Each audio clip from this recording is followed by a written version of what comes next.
Thank you so much for joining us today for this chapter of time-hopping hero Ethan's First Leaps. We truly appreciate you taking the time to read along with us. Just a reminder that the English subtitles for this video are accurate, and YouTube offers some fantastic tools to enhance your learning. If needed, you can use the auto-translate function to view subtitles in your preferred language, Portuguese already provided on screen. You can also slow down the video playback speed if you'd like to listen more carefully.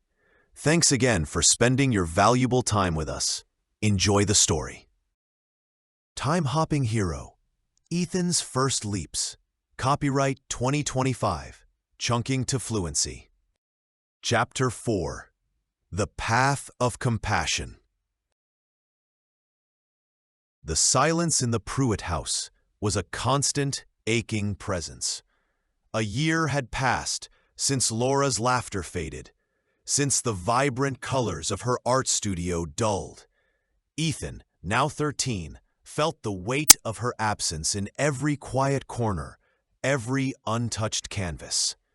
Grief settled over him like a persistent Kansas drizzle, often subtle, sometimes a downpour. His father, Thomas, bore his own sorrow stochastically. Their bond, once light and playful, was now forged in shared loss. A quieter, more profound connection built on unspoken understanding and mutual support. Dinner conversations were less lively, but often ended with a comforting hand on Ethan's shoulder or a shared glance that spoke volumes. With his mother gone, new responsibilities settled upon Ethan's young shoulders at home. He learned to manage chores, prepare simple meals, and generally help keep their Topeka household running. Their small, familiar house, nestled near the historic Potwin Place neighborhood with its charming tree-lined streets, suddenly felt much larger and emptier. Life had shifted, and Ethan found himself growing up faster than he ever imagined. His afternoons were still spent at Mr. Abernathy's pawn shop, a haven of ticking clocks and forgotten treasures that offered a different kind of quiet. Here, the hum of the time machine served as a constant reminder of his promise to Laura. Mr. Abernathy, now even frailer, his hands trembling more noticeably, still presided over his domain with a keen eye. He relied on Ethan more than ever, entrusting him with handling customers, organizing inventory, and even some of the simpler repairs. Ethan, in turn, found solace in the shop's routines and in the quiet companionship of the old man. Their shared secret and the heavy burden of the too-late mission created an unspoken bond, deeper than ever. But outside the comforting walls of the pawn shop, Ethan's world remained turbulent, primarily due to Billy. The school bully, a year older and seemingly angrier since their last encounter, had intensified his campaign against Ethan. The usual taunts escalated into shoves in the hallways of Roosevelt Middle School and snatched lunch money. Billy's eyes, usually narrowed in aggression, sometimes flickered with a raw, unreadable pain that Ethan, despite himself, couldn't ignore. He saw not just a tormentor, but a kid lost in his own storm, and it sparked a strange curiosity in Ethan's compassionate heart. Why was Billy like this? What had forged such anger and confusion? The more Billy pushed, the more Ethan wondered.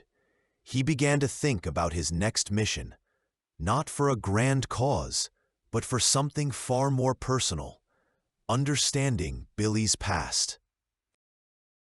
Ethan started discreetly gathering information on Billy, combing through old school yearbooks at the library, and even casually mentioning Billy's name to Mr. Abernathy, feigning a general interest in local Topeka families.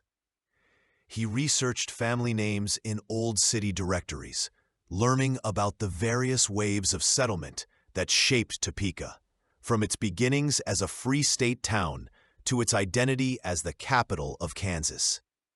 He discovered that the Tipton family, Billy's surname had a long, if not particularly distinguished history in the city, stretching back generations, much like Mr. Abernathy's own family roots in the early 20th century. It was during one of these research sessions at the pawn shop, poring over microfiches of old Topeka newspaper archives, that Ethan cautiously brought up his idea. "Mr. Abernathy," he began, "you know how Billy Tipton is always causing trouble? I've been thinking, what if we could figure out why? What if something in his past made him like this?"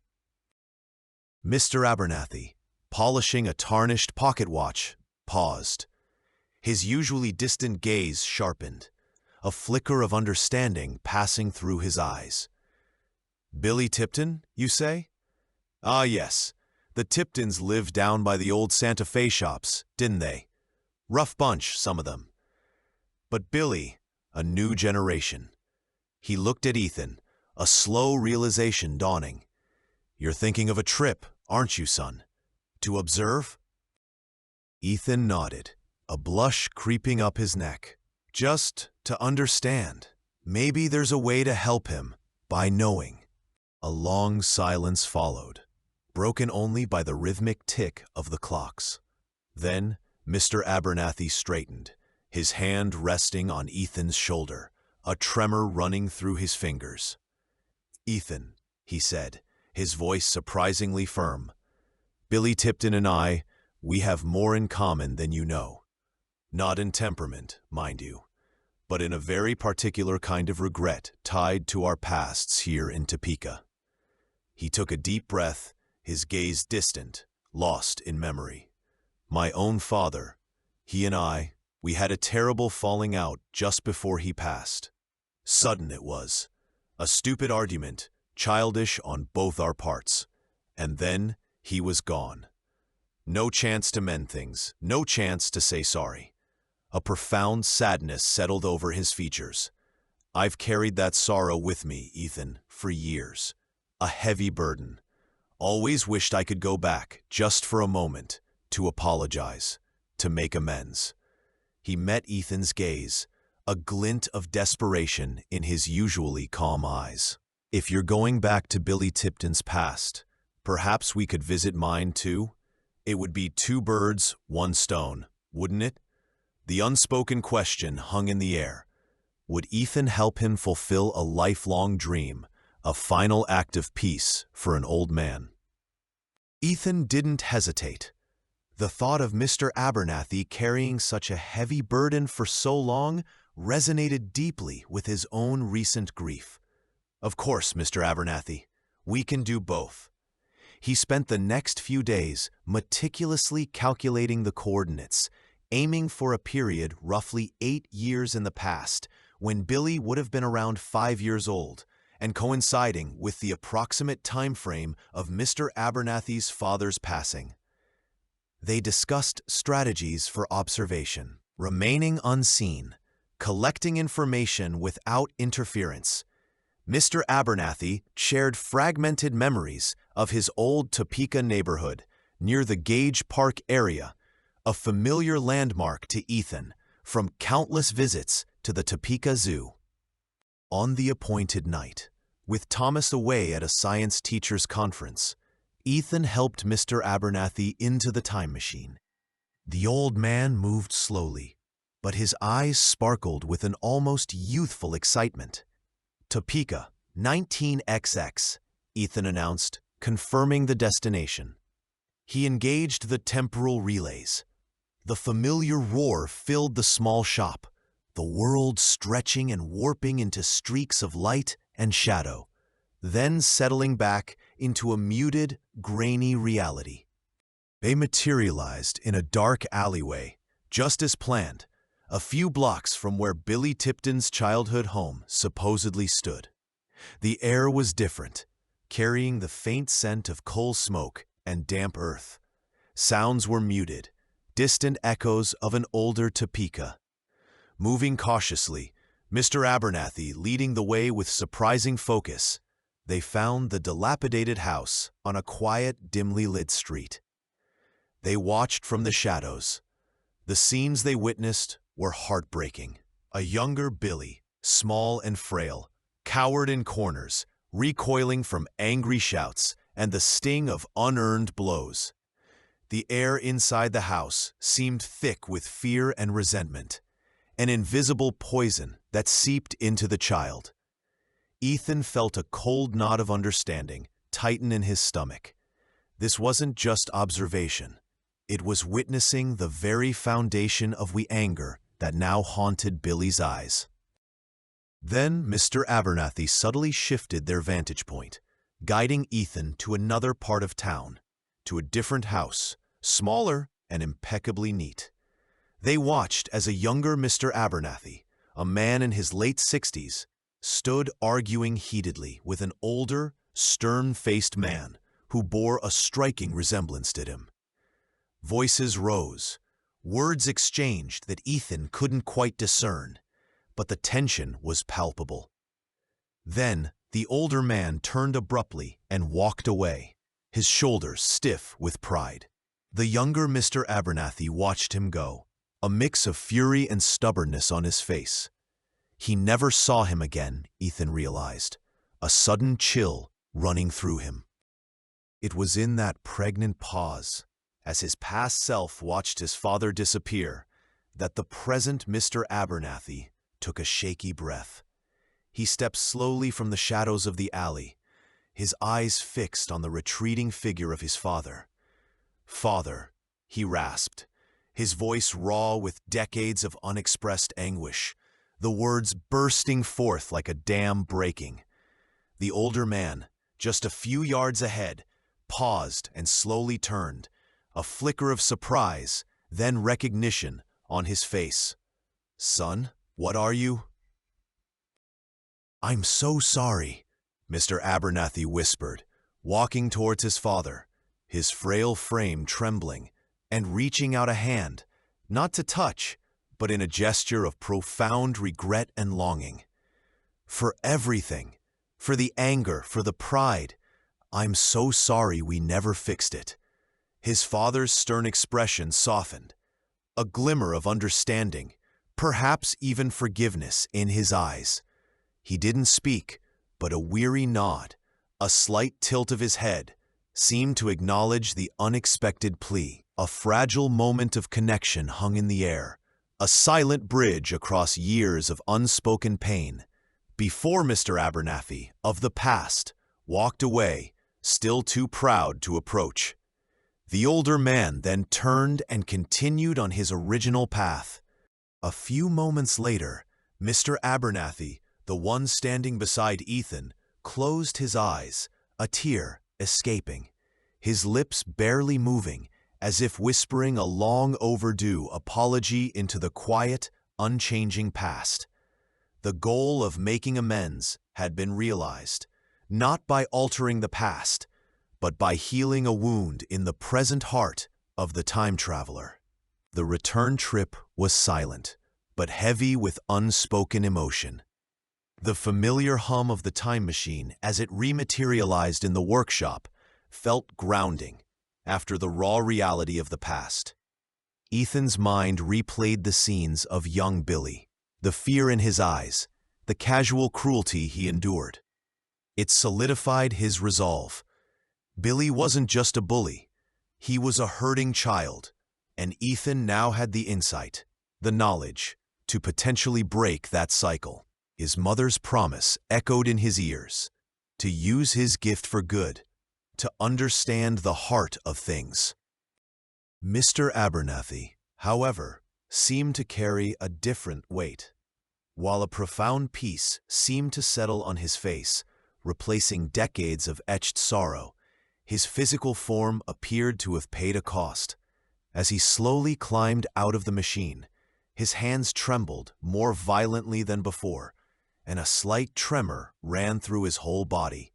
He nearly stumbled getting out, and Ethan had to steady him firmly. "Are you all right, Mr. Abernathy?" Ethan asked, concern lacing his voice. The old man nodded, a faint smile playing on his lips. "At peace, Ethan. That's what I am, finally, at peace. But even as he spoke, his eyes held a distant, weary look, as if the final resolution had also brought the last of his remaining strength to the surface. It was clear that the emotional journey, though fulfilling, had taken a significant toll. His advanced age, combined with the strain, seemed to push his body further towards its natural limits. The next few days at school, Ethan watched Billy with new eyes. He saw not just the aggression, but the underlying flinch, the guardedness, the almost desperate need for control that masked profound vulnerability. He tried to approach Billy cautiously, offering small gestures of kindness or just a simple, non-confrontational nod. But Billy only intensified his taunts, as if sensing Ethan's shift and interpreting it as weakness. The bullying escalated, culminating one afternoon on the walk home from school. "What's your problem, Pruitt?" Billy snarled, blocking Ethan's path near the old Topeka High School building, its Gothic architecture looming over them. "Think you're too good for us now, huh? Always got your nose in a book. Think you're smarter?" He lunged, grabbing Ethan's arm, twisting it painfully. "Maybe I should teach you a lesson, huh?" Something snapped inside Ethan. All the grief for his mother, the burden of his secret, the overwhelming empathy from witnessing Billy's tormented past boiled over. He yanked his arm free, his voice, usually calm, rising to a shout that echoed off the brick walls. "No, Billy, you listen to me. You don't have to be like this. You don't have to be him." Billy froze, his face a mask of shock, then fury. "What are you talking about, weirdo? Who are you to tell me what to do?" He moved to strike. "You've always made fun of me because I believe in time travel, Billy. But I was there. I was there in your past," Ethan yelled, stepping forward, no longer afraid. "I saw you, a little kid, cowering in that corner, flinching every time he raised his voice. I saw the fear in your eyes when he hit you. I saw how you learned to be tough because it was the only way you thought you could survive. You don't have to repeat that pain on other kids. You don't have to be like him." The words poured out, raw and unfiltered. The truth of his time travel, a desperate gamble for a connection, for an intervention.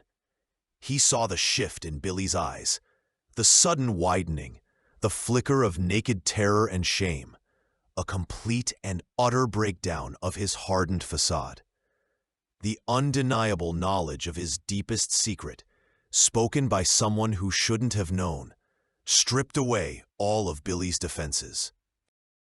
Billy recoiled as if struck, not by a fist, but by the undeniable weight of Ethan's words. His face crumbled, the carefully constructed mask of anger dissolving into tears.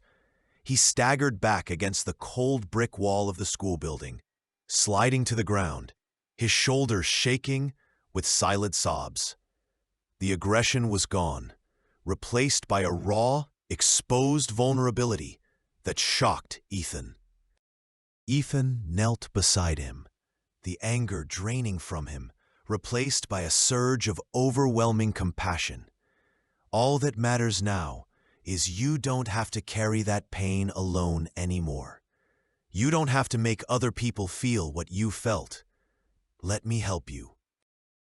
In that moment, amidst the shared vulnerability on a quiet Topeka street, an unlikely bridge formed. Billy, weeping openly now, looked at Ethan not with hatred, but with a desperate, pleading hope. He nodded almost imperceptibly. From that day forward, the school bully was gone. In his place stood a wary, wounded, but deeply loyal friend. Billy Tipton, the boy who had once tormented Ethan, became his most constant and most surprising companion in the incredible journeys that lay ahead. The hum of the time machine in Mr. Abernathy's workshop now waited not just for Ethan, but for the two. The end of Chapter 4. Frases-chave de interesse para o capítulo 4.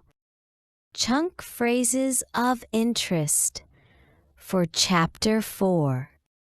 Número 1. Reunir discretamente informações. Number 1. To discreetly gather information. To discreetly gather information. Este bloco se refere à coleta de dados ou detalhes de maneira sutil ou secreta. This chunk refers to collecting data or details in a subtle or secretive manner. Example: Português. Ethan começou a reunir discretamente informações sobre o passado de Billy na esperança de entender sua agressividade.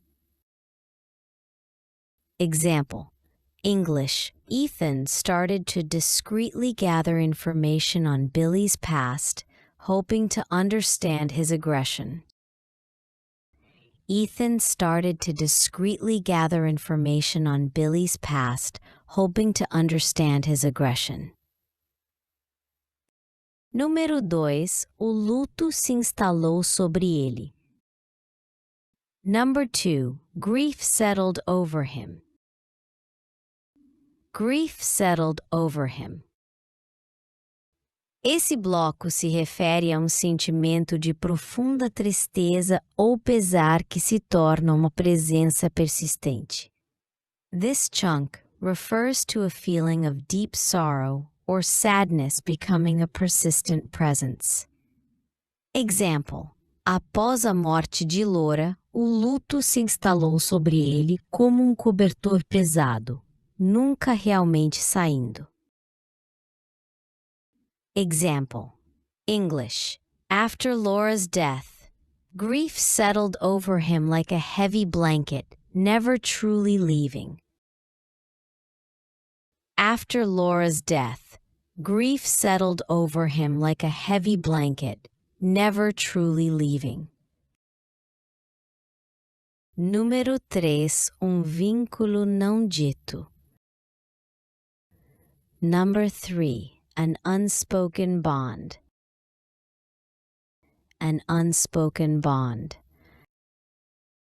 Este bloco se refere a uma forte conexão entre pessoas que é compreendida sem ser declarada. This chunk refers to a strong connection between people that is understood without being stated. Example: Português. Ethan e o Sr. Abernathy compartilharam vínculo não dito, forjado por sua missão secreta e compartilhada. Example: English. Ethan and Mr. Abernathy shared an unspoken bond forged by their secret and shared mission. Ethan and Mr. Abernathy shared an unspoken bond forged by their secret and shared mission. Número 4. As ruas arborizadas. Number 4. The tree-lined streets. The tree-lined streets. Este bloco se refere a ruas adornadas com árvores, muitas vezes sugerindo cenário agradável ou pitoresco. This chunk refers to streets adorned with trees, often implying a pleasant or picturesque setting. Example: Português. Sua pequena casa foi aninhada perto do bairro histórico, com suas ruas encantadoras e arborizadas. Example: English. Their small house was nestled near the historic neighborhood with its charming, tree-lined streets. Their small house was nestled near the historic neighborhood with its charming, tree-lined streets. Número 5. Encontrar consolo en. Number 5. To find solace in. To find solace in. Ese bloco se refiere a descoberta de conforto o alivio en un lugar, actividad o persona específica. This chunk refers to discovering comfort or relief in a particular place, activity, or person. Example, Português. Ethan foi capaz de encontrar consolo nas tranquilas rotinas da loja de penhores do Sr. Abernathy. Example, English. Ethan was able to find solace in the quiet routines of Mr. Abernathy's pawn shop. Ethan was able to find solace in the quiet routines of Mr. Abernathy's pawn shop. Número 6. O valentão da escola. Number 6. The school bully. The school bully. Este bloco se refere a aluno que intimida ou assedia alunos mais fracos ou menores. This chunk refers to a student who intimidates or harasses weaker or smaller students. Example, Português. Billy, o valentão da escola, intensificou sua campanha de tormento contra Ethan. Example, English. Billy, the school bully, intensified his campaign of torment against Ethan. Billy, the school bully, intensified his campaign of torment against Ethan. Número 7. Os olhos brilhavam. Number 7. His eyes sparkled. His eyes sparkled. Este bloco se refere a olhos brilhando de excitação, diversão ou outras emoções fortes. This chunk refers to eyes shining with excitement, amusement, or other strong emotions. Example, Português. Enquanto se preparava para viajar no tempo, os olhos do Sr. Abernathy brilhavam com uma excitação quase juvenil. Example, English. As he prepared for time travel, Mr. Abernathy's eyes sparkled with an almost youthful excitement. As he prepared for time travel, Mr. Abernathy's eyes sparkled with an almost youthful excitement. Número 8. A poucos quarteirões de. Number 8. A few blocks from. A few blocks from. Este bloco se refere a uma curta distância de local especificado. This chunk refers to a short distance from a specified location. Example, Português. Eles se materializaram em beco escuro a poucos quarteirões da casa de infância de Billy Tipton. Example, English. They materialized in a dark alleyway just a few blocks from Billy Tipton's childhood home. They materialized in a dark alleyway just a few blocks from Billy Tipton's childhood home. Número 9. A rua pouco iluminada. Number 9. The dimly lit street. The dimly lit street. Este bloco se refere a uma rua com pouca ou nenhuma iluminação. This chunk refers to a street with poor or low lighting. Example, Português. eles encontraram uma casa dilapidada em uma rua tranquila e pouco iluminada. Example English. They found the dilapidated house on a quiet, dimly lit street. They found the dilapidated house on a quiet, dimly lit street. Número 10. O homem de cara dura. Number 10. The stern-faced man. The stern-faced man. Este bloco se refere a um homem com uma expressão séria, não sorridente ou proibitiva. This chunk refers to a man with a serious, unsmiling, or forbidding expression. Example português. Eles assistiram enquanto um senhor Abernathy mais jovem discutia com um homem de cara dura que era seu pai.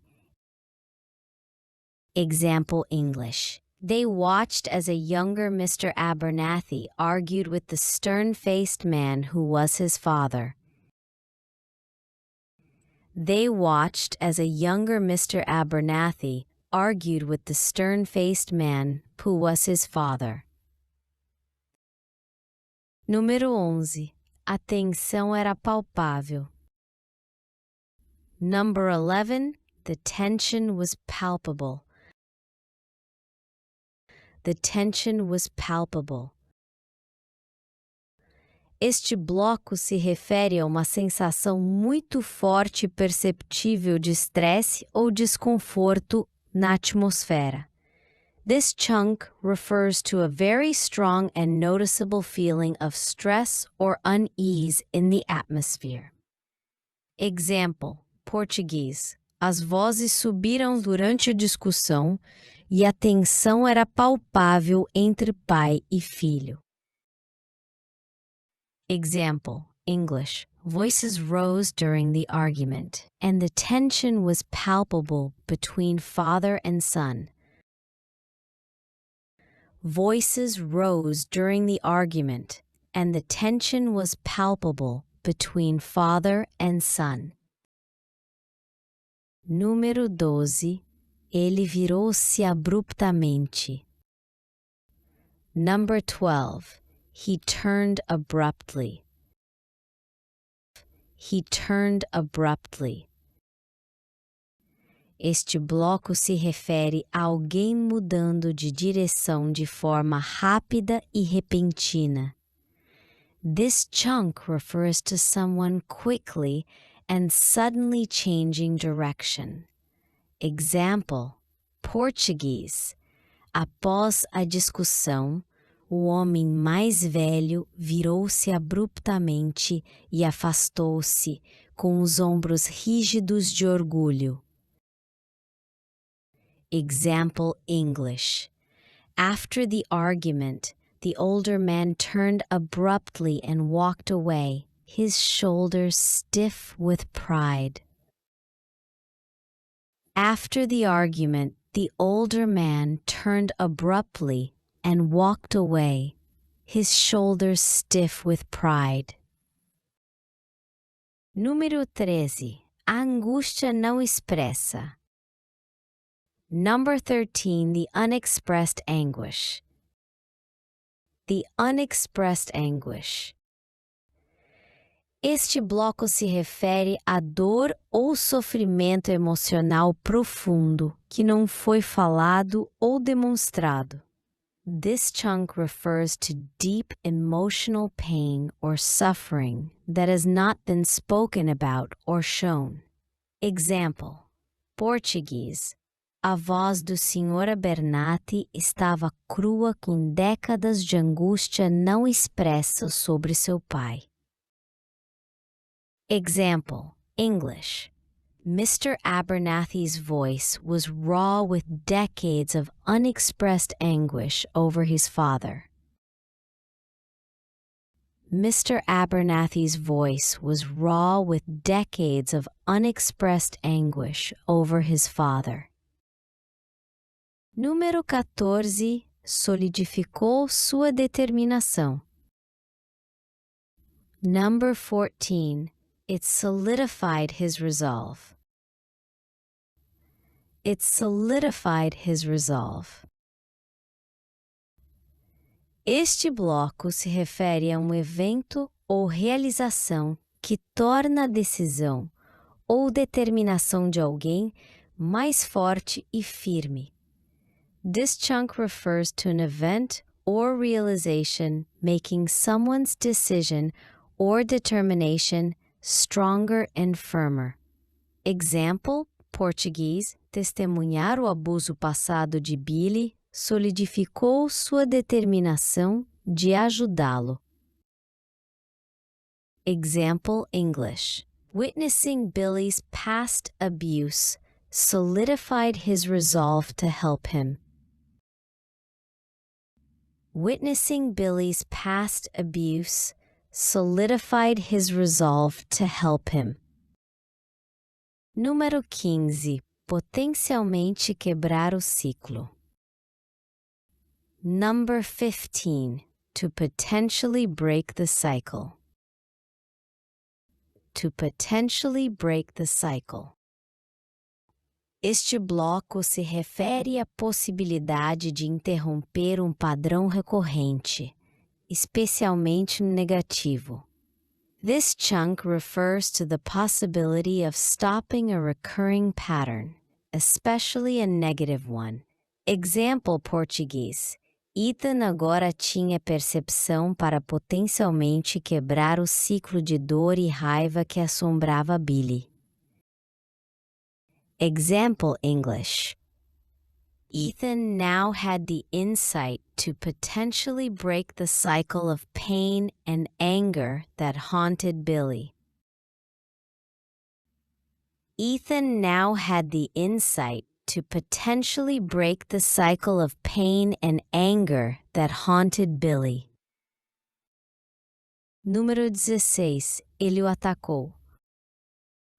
Number 16. He lunged at him. He lunged at him. Este bloco se refere a um movimento repentino e agressivo em direção a alguém. This chunk refers to a sudden, aggressive forward movement towards someone. Example, português. Billy rosnou, então ele atacou-o, agarrando o braço de Ethan. Example, English. Billy snarled, then he lunged at him, grabbing Ethan's arm. Billy snarled, then he lunged at him, grabbing Ethan's arm. Número 17. A empatia esmagadora. Number 17. The overwhelming empathy. The overwhelming empathy. Este bloco se refere a um sentimento extremamente forte de compreensão e compartilhamento dos sentimentos de outra pessoa. This chunk refers to an extremely strong feeling of understanding and sharing another person's feelings. Example, português. Depois de testemunhar o passado de Billy, a empatia esmagadora por ele ferveu em Ethan. Example, English. After witnessing Billy's past, the overwhelming empathy for him boiled over in Ethan. After witnessing Billy's past, the overwhelming empathy for him boiled over in Ethan. Número 18. Sua fachada endurecida. Number 18. His hardened facade. His hardened facade. Este bloco se refere a uma aparência ou comportamento externo que é duro e sem emoção, escondendo uma vulnerabilidade interna. This chunk refers to an external appearance or manner that is tough and emotionless, concealing inner vulnerability. Example, português. As palavras de Ethan causaram colapso completo de sua fachada endurecida. Example English. Ethan's words caused a complete breakdown of his hardened facade. Ethan's words caused a complete breakdown of his hardened facade. Número 19. Ele cambaleou de volta. Number 19. He staggered back. He staggered back. Este bloco se refere a alguém se movendo para trás de forma instável ou hesitante. This chunk refers to someone moving unsteadily or hesitantly backwards.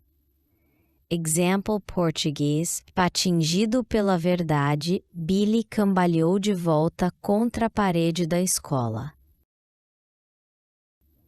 Example English. Struck by the truth, Billy staggered back against the school wall. Struck by the truth. Billy staggered back against the school wall. Número 20. Os soluços silenciosos. Number 20. The silent sobs. The silent sobs. Este bloco se refere ao choro sem fazer muito barulho, geralmente indicando profunda dor emocional. This chunk refers to crying without making much sound, often indicating deep emotional pain. Example português. Billy escorregou para o chão, seus ombros tremulando com soluços silenciosos. Example English. Billy slid to the ground, his shoulders shaking with silent sobs. Billy slid to the ground, his shoulders shaking with silent sobs. O fim das frases-chave de interesse para o capítulo 4. The end of chunk phrases of interest for Chapter 4. We hope that by listening to the story and reviewing the chunk phrases of interest, you've had a chance to increase your English vocabulary in an enjoyable way. If you enjoyed this chapter and want to continue your journey with Ethan and his time-hopping adventures, please subscribe to the Chunking to Fluency channel. We'd love to hear your thoughts in the comments below. Feel free to share this video with anyone who might enjoy it or is learning English. And don't forget to give it a like. Finally, if you hit the notification bell icon, you'll be sure to know when the next chapter of time-hopping hero Ethan's First Leaps is released. Thanks again for listening, and we look forward to sharing more stories with you soon. Be blessed.